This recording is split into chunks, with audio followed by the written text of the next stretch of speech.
Trump administration is setting the stage for a dramatic downsizing of federal workers. And this comes as at least 10,000 laid off federal workers. Department of Veterans Affairs now with an aggressive layoff plan. According to multiple sources, VA call center agents could be eliminated. You see all these people getting laid off. You go to work the next day, you find out that you don't have a job that afternoon. So you can't leave it up to chance. Well, how long did you work as a federal employee? I worked for the federal government for over 20 years. Ernesto Bent is a United States Air Force veteran and federal employee, having stewarded more than $100 million in successful contract awards and $250 million in Air Force real estate development. Now, you, even with a government contracting background, you found the government contracting piece helpful in GovClose. What did you find helpful in there? Where do I start?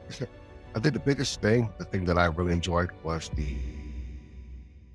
Are you still a GS? Are you still a government employee? Technically, yes, till September. Okay. Well, how long did you work as a federal employee? I worked for the federal government for over 20 years, total 25 with the military time. Okay, so you started off military. Right, correct. What branch did you go to? Air Force. Okay. Force. So straight out of high school, I went to the Air Force. And then once I got out, about 5 years as a security force member, got out, went to college, did that for a couple of years, and then went to private sector after that. And then I got picked up as a pilot acquired for the Air Force in 2002. 2002. Okay. Oh, interesting. So, and then where did you go to school? In San Antonio or? At the University of Texas, San Antonio. Did you grow up in San Antonio? I did not. I grew up on the East Coast. Actually, I was born in Panama. Oh, no kidding. Yeah. And my dad actually got recruited with the Marine Corps during the Vietnam era. Okay. So they picked him up, and then he brought my mom and my sister and myself up to the U.S. when I was 5. Oh, okay. And then you landed in the East Coast? I did. I grew up both in New York and Virginia. Okay. So yeah, every couple of years we moved back and forth between the two states. Raj. And then, so when you joined the military, did you join from either New York or Virginia? Virginia. Gotcha. Actually, my dad got orders back to Panama my last 6 months of my senior year in high school. Okay. So once I completed high school, I moved back to Virginia, enlisted, and then went to the military then. Okay. So you enlisted in the Air Force, and then as all good Air Force personnel, myself included, we end up going through San Antonio one way or the other. Was that your first experience going through Lackland? It was, yes. And I never thought I was going to come back, but guess what? Came back. Okay. So like a lot of military personnel, you go into the federal job market right after, not right after, but college. And then you end up in the federal job market, which traditionally is a very secure job with lots of benefits. Right. Up to now, yes, it was. And what did you do as a federal contractor? Did you do the same job the whole time, or did you switch around or? Well, I got picked up with the Air Force as a pilot acquired, and it's a program where they recruit kids from college to come into the federal government and step them up in grades pretty quickly. So I did my 7-9-11. Actually, I was in Nellis Air Force Base where I did my 3-year tour. And I was recruited to be a real estate specialist for the Air Force. And real estate is one of those rare jobs that you don't see really. And what we do is we help manage all the property, all the real estate that DOD has, as far as land and buildings and things of that nature. So what does that mean? Is it like are you leasing buildings? Are you doing maintenance contracts with the buildings? What does it entail? Well, the initial, you have different tiers when it comes to working base level, working MASCOM, and working headquarters level. Mm-hmm. At the base level, we actually manage just what the Air Force or the base has as far as the property, as far as the land, to make sure there's no encroachment. People are not building on our property or encroaching on our property, things of that nature. Make sure that whenever we get a new building or new property that we put it in on record, things of that nature. And just make sure that the property that we have, we keep. If we need to dispose of any property, we go through the GSA to do that as well. And then so you obviously, like they do in the federal job market and their services, so you get a certain level of responsibility, you do that, and then they give you more, and then they give you more, they give you more. So what would you say was some of the more complex things that you would come across your desk?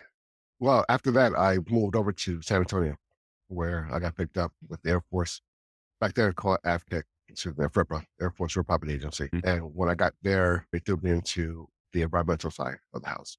BRAC. I did BRAC when I got here. Okay. So we did a couple of rounds of BRAC when I was there. And then I moved over to what's called equity duty real estate, and where I manage and help the base real estate people manage their property as well. So you spent a lot of years doing this type of work Right. and at different levels. And now here we are in 2025 and we have a new administration, and we've both seen a new administration come in. They have different goals. They have different priorities. But now they're really shaking up the federal job market, right? So they're cutting a lot of personnel, they're spending cuts. And then, of course, that spending is ending up in different areas like the Department of Defense, technology and weapons and things like that. But you came into the program in 2024 to GovClose. Can you maybe just like for anyone listening that's on the federal side to understand why you came into GovClose? How did you find us? And then why did you come into the program? After 25 years spending my life with the federal government, I did everything from disclosure, like I said, to environmental, to things of that nature. And the last few years of my career, I did a lot of procurement side of the house, meaning putting things on contract and everything.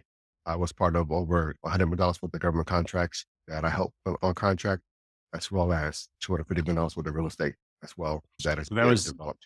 let me just say that again. So did you say $100 million in contracts you put Correct. for the Right, federal on contract. government and $250 million in real estate? Right. Correct. Okay, gotcha. So you have a little bit of experience with government contracting. It's a lot more than most people have. So you have it from the government side. Okay, so from there and now, so did you realize that you were developing a skill set that could be in demand on the outside? Actually, I did not. I did not. It's one of those things that you do every day and just go to work and do your job. So basically, when number 47 came into office, it was one of those things that I'm like, well, maybe it's time for me to do my own thing. And before that, like you said, I did get into your program, which really tied everything that I know about government contract, but took it a step further. In the program, you there's a lot of things that I did learn, especially my own business. And I think once, the new administration came in, that really pushed me into starting my own business and doing that to help companies on that side of the house get government contracts. Yeah. No, I mean, I recommend to everyone, military, federal, having your own business is, I mean, even if you're going to have a full-time job, having your own business on the side, your ability to consult, your ability to just drive at least a couple extra streams of revenue is huge. And it gives you some stability, right? Especially like now when, if you're sitting there wondering if you're going to have a job in a month or two, I would want to know that I have other revenue coming in a way to support me and my family. Now, you, even with a government contracting background, you found the government contracting piece helpful in GovClose. And then, of course, we also have the kind of, I think one of the big differences is also we're teaching people how to take that knowledge and start a business, take that knowledge and go get a job. So you made the decision to break away from the federal government during the Trump administration. All right, that's great. Now, how has it been? So you've gone through the program. What did you find helpful in there?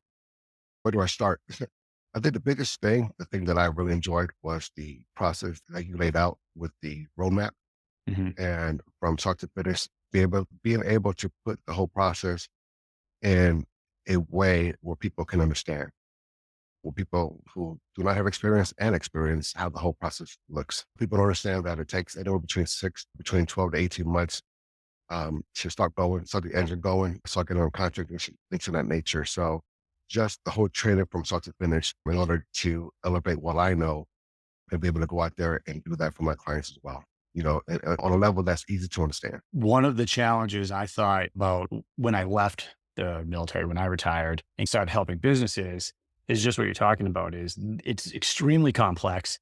We've spent years doing it and receiving like training after training. And then through training and doing, you kind of get that big picture. But now you're trying to explain this insane process to a business. And and my real goal is just to take that process and boil it down to the most simple step-by-step plan that only that company or that person selling to the government needs to know. So I don't need to know the 15,000 different ways the government buys. I just need to know how they buy what I'm selling. That's what the roadmap is. And then, of course, we have this is how you start a business and go get clients at the end.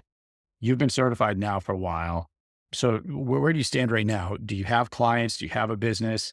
What's your goal? Last couple of weeks, I was concentrating on leaving federal government. I did take the fork in the road option that was given by Dodge here back in January, I believe. And I'm in the process of now out processing. So I technically do not work for the government, but I still on payroll till September. Okay. So that gave me the emphasis to go ahead and go out there on my own. And I actually want to report that I do have my first client. Oh, Uh, great. That's awesome. I spoke to her last week. Okay. She needs a lot of help. She has sold to the government before, but she's trying to elevate her game and wanted my help to go in and help her do that. Oh, that's awesome. Okay. So you're transitioning out of your federal job. You have a business and you now have your first consulting client. Can you describe a little bit about what you're going to be doing with her? So basically help her from the ground up. She actually sent me her capability statement last week or this weekend actually, and she paid over $1,000 for it. And when I Wow. took a look at it, I was like, wow, you paid that much for that?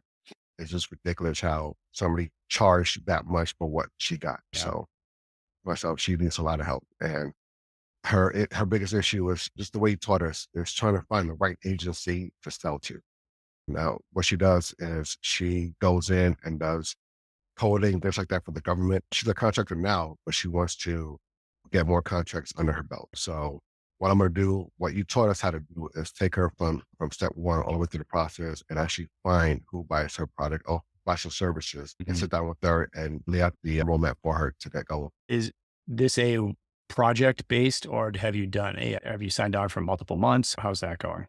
Well, right now we're talking about the initial stages. Go ahead and start outlining, hey, this is what I can offer you. This is what I can do for you. You know, I can hold your hand or you can go ahead and do it yourself. Either way. But, yeah.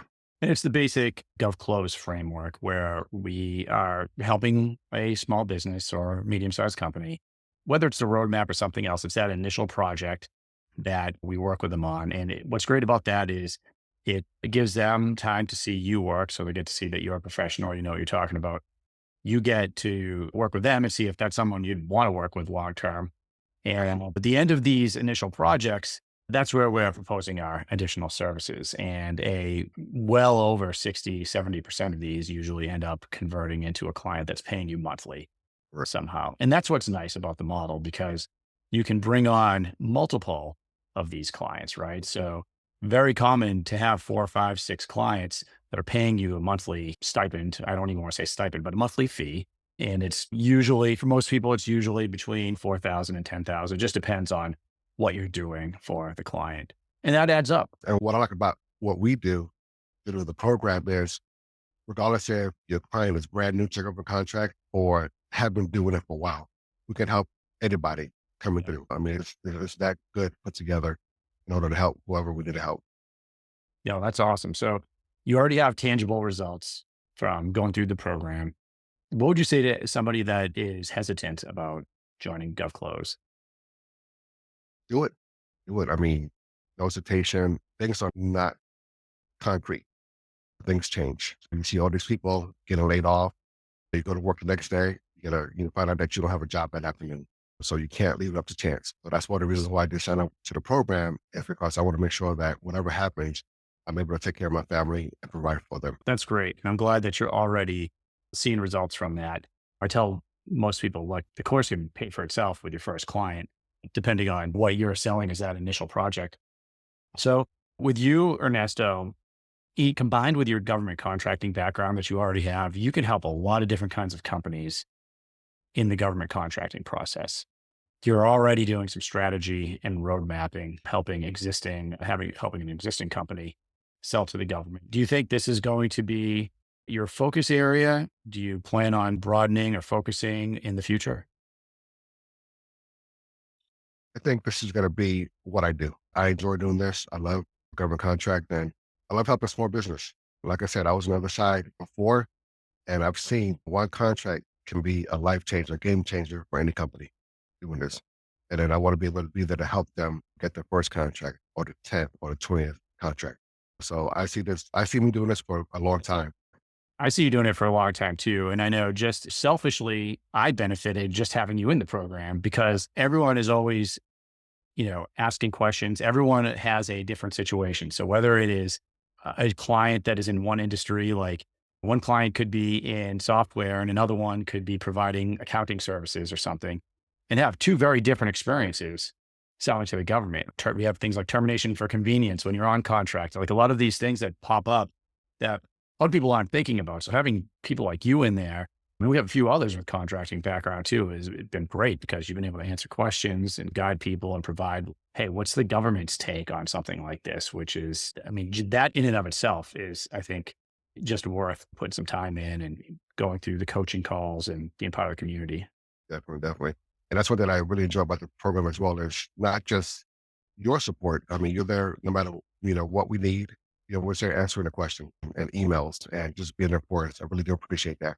But also within the group itself, the community, we have people who have never done this before to people who have done this as a career the whole life. So we have a really good mix of people in there helping each other, answering questions, just helping each other in whatever aspect needed to be helped in. That's one of the unexpected things for me was the community that started forming around all of this. And the results that everyone was getting were amazing and fast in some cases.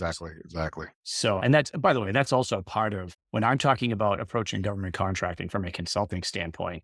I mean, I created this because I had people from military and the federal government watching something on YouTube that gave the impression that you could win a government contract fast. And right. And that's their retirement plan. And they're coming to me. I'm like, no, you're not. It's going to take you a long time to win a government contract. And you don't even have a business. But, with your background, a little bit of government contracting knowledge, like how to sell, combined with your military background, now all of a sudden you could demand very high consulting fees. You can go after and get a extremely satisfying salaried position within a company. Government account executives are some of the highest paid sales executives there are, especially you start adding commissions in there and you start looking at the size of some of these contracts, if that's the kind of work that you want to do. Exactly. And I was a GS-13 in the government. And what I see is that I can easily surpass what I'm making in the government with GovClose. Oh yeah. I mean, we were just talking about that, right? You just interviewed with a company. And so a lot of companies come to us, they come to GovClose because they know we're training and they also know that I consult and I've trained sales team. So they're looking for people that have already been trained, that know what they're doing. And yeah, so we were talking about, hey, yeah, the types of salaries that some of these people are pulling are really incredible. And yeah, that's one of the things. You leave the military, you leave the federal government, you should be making more money. It's not even subconscious. You take less money often as a federal worker or a military, even military officer, GS-13, GS-14. You could be a professional kind of heading toward the top of your food chain, knowing that you could drive a higher salary outside of government work, but you have stability in the government, you have benefits, you have maybe retirement. There's lots of bonuses that you get with the government side. But when things start getting shaken up and you all of a sudden don't have that stability anymore, yeah, that's when I start thinking, hey, should I even be here? I can do better for me and my family doing something else. Okay, so what's the name of your business? The name of our business is Aviano Procurement, and it's based off Aviano Air Force Base in Italy, where my wife and I met. Oh, that's awesome. So she's actually the majority owner of the company. Okay. And I'm there. Someone wants to hire you. So you're focusing on Ernesto Bent, Aviano Procurement, a long history on the government side in government contracting. He's been through our program. Now he's helping small business clients. You have a passion, obviously, for helping small businesses either win their first contract or improve on what they already have, just increase what they're doing. That's perfect. And the fact that you love doing that work, I think says a lot about you. How do they get in touch with you? Sure. You can email me directly at Ernesto Bent at avianoprocurement.com, or you can just go to LinkedIn. I'm there as well. They connect me through LinkedIn. Okay. Yeah, no, that's great. We'll put that in the show notes too. If anyone has a hard time finding Ernesto, they can reach out to me and I'll get you guys in there. Hey, definitely, if anyone's listening to this, love the conversation, drop it in the comments. I know Ernesto will appreciate that. And reach out to Aviano Procurement. If you're a small business and you need a little bit of help, I think this is the way to go. You'll save them a lot of time and a lot of money, especially someone that's just starting. It could be easily the difference between winning a contract and not winning a contract ever. Well, thank you, Rick, so much for your time. I do appreciate it. Thank you. All right. Thanks for coming on.